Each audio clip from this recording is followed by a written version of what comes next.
Market లో invest చేసి మీ డబ్బులు డబుల్ చేసుకోవాలనుకుంటున్నారా? సుందరరామిరెడ్డి గారి సెమినార్ కి అటెండ్ అవ్వండి.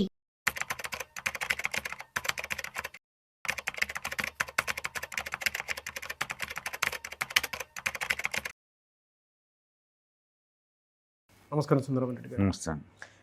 మల్టీ అసెట్స్ అంటే డిఫరెంట్ అసెట్స్ కదా, అంటే వీటిని ఏ విధంగా అలొకేట్ చేస్తే బాగుంటుందంటారు, ఎలా ఇన్వెస్ట్ చేస్తే బాగుంటుందంటారు, అంటే దేనికి ఏ విధంగా వచ్చేటువంటి అవకాశం ఉంటుందంటారు? సో బేసికల్గా డిఫరెంట్ అసెట్ క్లాసులో డిఫరెంట్ రిస్క్ ఉంటుంది, డిఫరెంట్ రివార్డ్స్ ఉంటాయి అనమాట. అండ్ సపోజ్ ఇప్పుడు డెట్ ఉందనుకోండి, 100% క్యాపిటల్ గ్యారంటీ ఉంటుంది. రైన్ కానీ షైన్ కానీ సంబంధం లేదు, నాకు నా అమౌంట్ నాకు గ్యారంటీ ఉంటుంది. సపోజ్ నేను నా రిటైర్మెంట్ కల్లా ఒక 2 కోట్ల రూపాయలు బ్యాంకులో వేసాను అనుకోండి, నాకు మంత్లీ 1 లాక్ వస్తూనే ఉంటాయి రెస్ట్ ఆఫ్ ద లైఫ్ అంతా. ఇంకా ఎలాంటి వాటి గురించి నేను ఎదురుకోవాల్సిన పని లేదు. కాబట్టి capital 100% guarantee plus regular income ఉంటుంది. తక్కువ అమౌంట్ ఉంటుంది కాబట్టి తక్కువ అమౌంట్ వస్తుంది. ఓకే, సో అవి డెట్ ఫండ్స్. అలా కాకుండా రియల్ ఎస్టేట్ ఉందనుకోండి, అది ఇల్లిక్విడ్ అండ్ లాంగ్ టర్మ్లో అప్రిషియేట్ అవుతుంది, వెంటనే అవ్వాలి. మనం ఎప్పుడో శంషాబాద్ దగ్గర ఎయిర్పోర్ట్ దగ్గర కొన్నాం అనుకోండి, శంషాబాద్ ఎయిర్పోర్ట్ దగ్గర 20 years బ్యాక్, ఇప్పుడు అది హాట్, అప్పుడైతే కాదు కదా. అట్లా లాంగ్ టర్మ్ పాయింట్ ఆఫ్లో కొంతవరకు మన రియల్ ఎస్టేట్ పెట్టుకోవచ్చు. ఖచ్చితంగా రియల్ ఎస్టేట్ అన్నది గుడ్ అసెట్ క్లాస్, కానీ లిక్విడిటీ ఉండదు, ఇమ్మీడియట్గా పనికిరాదు. అదే డెట్ ఫండ్స్ అనుకోండి 100% గ్యారంటీ, ఇప్పుడు కానీ అప్పుడు క్యాష్ విత్డ్రాల్ చేసుకోవచ్చు అనమాట. అది అంటే మూడోది ఈక్విటీ ఉందనుకోండి, టూ మచ్గా వాలటిలిటీ గురి అవుతుంది. ఎక్కువ మంది భయపడేది ఈక్విటీ, ఎందుకంటే మార్కెట్ ఎప్పుడు బ్యాడ్ న్యూస్తో పడిపోతుంది అనేది. అందుకని ఈక్విటీ మార్కెట్లో వాలటిలిటీ ఎక్కువ ఉంటుంది, లిక్విడిటీ కూడా ఎక్కువ ఉంటుంది. అలాగే REITs, real estate investment trust ఉంటుంది. అంటే కమర్షియల్గా మన రియల్ ఎస్టేట్ మనమే ఓన్గా రెంట్లకు ఇచ్చే బదులు రీట్స్ అనే వాటిలో ఇన్వెస్ట్ చేసాం అనుకోండి, వాళ్ళే అందరూ పంచుతారు వచ్చిన రెంట్ని, అవి కంఫర్ట్గా ఉంటాయి అనమాట. అట్లా డిఫరెంట్ అసెట్ క్లాసులో మనం ఓన్గా పెట్టే బదులు సపరేట్ మ్యూచువల్ ఫండ్ కేటగిరీ ఉంటుంది, వాళ్ళే టైం తగ్గట్టు, రిటర్న్స్ తగ్గట్టు, రిస్క్ తగ్గట్టు ఇన్వెస్ట్ చేసుకుంటూ పోతుంటారు. అంటే బేసికల్గా 3 అసెట్ క్లాసుల్లో మినిమం 10% అట్లా పెట్టుకుంటూ పోతే దాన్ని మల్టీ అసెట్ అలొకేషన్ ఫండ్స్ అంటారు. ఓకే. సో బేసికల్గా వాళ్ళు ఈక్విటీలో ఎక్కువ పెడతారు, అప్ టు 50% వరకు. బట్ వాళ్ళు ఈక్విటీతో పాటు debt, REITs, gold and even అమెరికాలో కూడా ఇన్వెస్ట్ చేస్తారు. ఇట్లా 3-4 అసెట్ క్లాస్లో పెడుతుంటారు. ఎనీ పాయింట్ ఆఫ్ టైంలో కొన్ని అసెట్లు డ్రాప్ అవుతున్నాయి అనుకోండి, కొన్ని అసెట్స్ బ్యాలెన్స్ చేస్తూ ఉంటాయి. కాబట్టి ఇవి రిస్క్ రివార్డ్ బాగుంటుంది అనమాట. డెట్ ఏమో స్టెబిలిటీకి, సేఫ్టీకి బాగుంటుంది. ఈక్విటీ వాలటిలిటీ ఎక్కువైనా సరే లాంగ్ టర్మ్లో వెల్త్ క్రియేషన్ బాగుంటుంది. రియల్ ఎస్టేట్ కూడా అంతే, ప్రస్తుతానికి మనీ డెడ్ అసెట్ అయిపోయినా సరే లాంగ్ టర్మ్కి వెల్త్ క్రియేట్ అవుతూ ఉంటుంది. అలాగే క్యాష్ మార్కెట్ ఏంటంటే లిక్విడిటీ ప్రొవైడ్ చేస్తూ ఉంటుంది. అట్లా ఒక్కొక్క అసెట్లో ఉన్న ఒక్కొక్క మెరిట్ని బేస్గా తీసుకొని వాళ్ళు డిజైన్ చేస్తారనమాట. సో వీటిని మనం ఎంత ఎక్స్పెక్ట్ చేయొచ్చు యావరేజ్ మీద అంటే 12 to 15% ఎక్స్పెక్ట్ చేయొచ్చు అండి. కాకపోతే ఎవ్రీ ఇయర్ అనే కాన్సెప్ట్ ఉండదు, ఎవ్రీ ఇయర్ అనే కాన్సెప్ట్ ఉండదు, ఎందుకంటే డిఫరెంట్ అసెట్ క్లాసులు ఉన్నాయి, డిఫరెంట్ వే బిహేవ్ చేస్తాయి కాబట్టి. అంటే మన ఇండియాలో చూసి రిటర్న్స్ కూడా డిఫరెంట్గానే ఎక్స్పెక్ట్ చేయొచ్చు అంటారా? నేను అంటున్నాను, ఎందుకంటే ఒక్కొక్క ఫండ్ మేనేజర్లు ఒక్కొక్క అసెట్ మీద మోజు ఉంటుంది, లేదా దాని మీద ఒక ఒపీనియన్ ఉంటుంది, దాని తగ్గట్టు ఇన్వెస్ట్ చేస్తుంటారు. కొంతమంది ఉన్నారనుకోండి గోల్డ్ మీద 20 దాకా పెడతారు, అంటే కొంతమంది గోల్డ్ మీద 5% కన్నా ఎక్కువ పెట్టరు. అవును, అది వాళ్ళ డిసిషన్ మేకింగ్ ఉంటాయి. కొంతమంది మార్కెట్ బాగా పడుతుంది అని నెక్స్ట్ 4-5 months అనుకున్నారనుకోండి, ఈక్విటీలో తక్కువ అలొకేట్ చేస్తారు. ఇప్పుడు దీంట్లో మనం చూసుకుంటే కనుక ఈక్విటీ మార్కెట్లో హైయెస్ట్ అంటే 70% పెట్టారు కొటెక్ మల్టీ అసెట్ అలొకేషన్ ఫండ్లు. 70% అంటే తక్కువ అనుకున్నాం అనుకోండి మనం దీంట్లో. అండ్ ఈ దీంట్లో పెట్టారు వైట్ ఒక్కళ్ళు చాలా తక్కువ పెట్టారు ఈక్విటీ ఫండ్స్. అంటే ఒక్కొక్కళ్ళు ఒక్కొక్క స్టైల్ ఉందన్నమాట దీన్ని మనం చూసుకుంటే కనుక.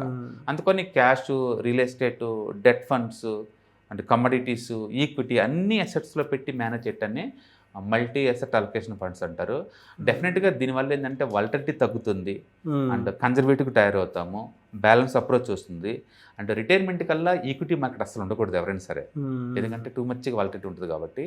అందుకని కన్జర్వేటివ్ ఇన్వెస్టర్స్కి లేదా రిటైర్మెంట్ అయిన వాళ్ళకి ఇది చాలా బాగుంటుంది.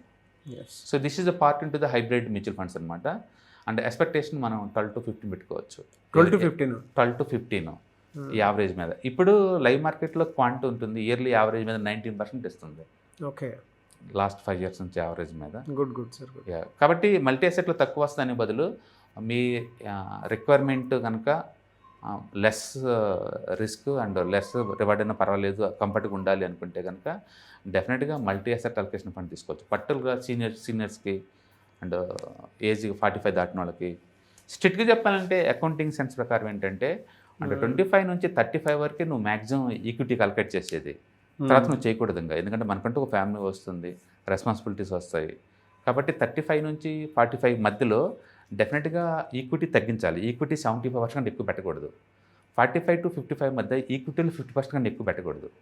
55 to 65 ఈక్విటీని జీరో చేసి పడేయాలి. ఇంకా బా మొత్తం సేఫ్టీ ఉన్న సెట్లో పెట్టాలా.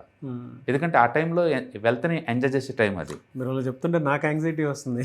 మనం ఎంత వెల్త్ బిల్డ్ చేసామన్న పాయింట్లో నాకు డెఫినెట్గా ఎవరికి వాళ్ళైనా కంపల్సరీగా ఒక ఎగ్జల్ షీట్ తీసుకొని మనకున్న అసెట్స్, మనకున్న లయబిలిటీస్ ఎంత ఉన్నాయి, ఎంత క్యాష్ ఫ్లో జనరేట్ అవుతుంది, డెడ్ అసెట్స్ ఏదైనా ఉంటే దాన్ని మనం డిస్కార్డ్ చేయటాలు, బాగా వచ్చే చోట దాన్ని అల్కట్ చేయటాలు చేస్తూ ఉండాలి. అంటే చాలామంది మన ఇండియన్ సొసైటీలో మనీతో డీల్ చేయడానికి భయపడతారు, లేదా మనీతో డీల్ చేయడం అవసరం లేదనుకుంటారు. కానీ నిజానికి మనం వర్క్ చేసేది మనీ కోసం అన్నప్పుడు ఆ మనీ ప్యాసివ్ వేలో ఇన్కమ్ మేక్ చేయడం చాలా బెటర్ కదా. అందుకని ఉన్న మనీ మేనేజ్ చేయడానికి ఖచ్చితంగా స్కిల్ ఉండాలి. And wealth management is mandatory subject అన్ని క్లాస్ వాళ్ళకి.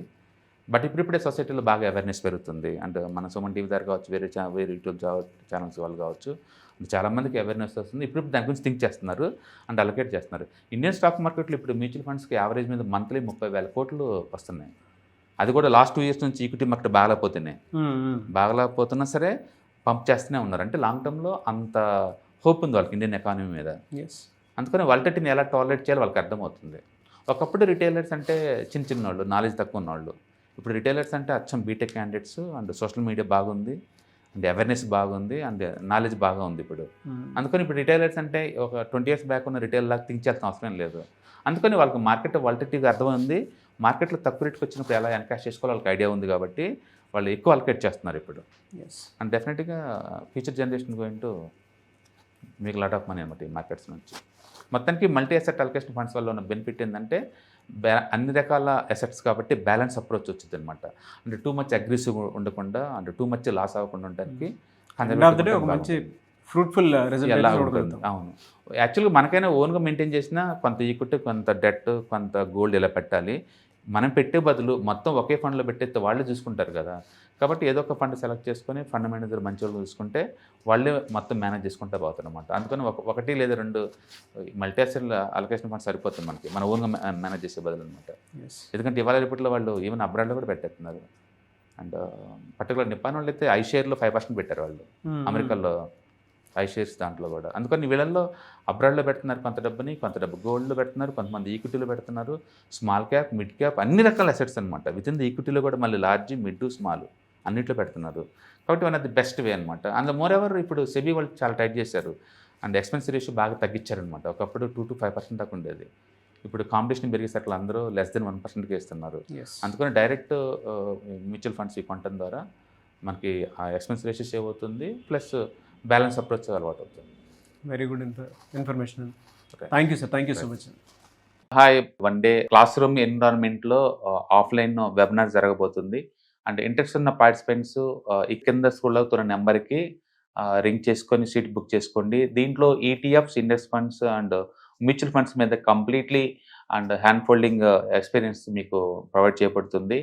దీని ద్వారా ఏంటంటే మనం అసెట్స్ని స్టాక్ మార్కెట్లో ఎలా మేనేజ్ చేసుకోవాలి, ఎలా గ్రో చేసుకోవాలి, ఎలా ప్రొటెక్ట్ చేసుకోవాలో అంటే ప్రాక్టికల్గా నేర్చుకుంటారు. కాబట్టి ఇంట్రెస్ట్ ఉన్న పార్టిసిపెంట్స్ కింద స్క్రోల్ అవుతున్న నెంబర్కి పింగ్ చేసి సీటు రిజర్వ్ చేసుకోండి. Thank you.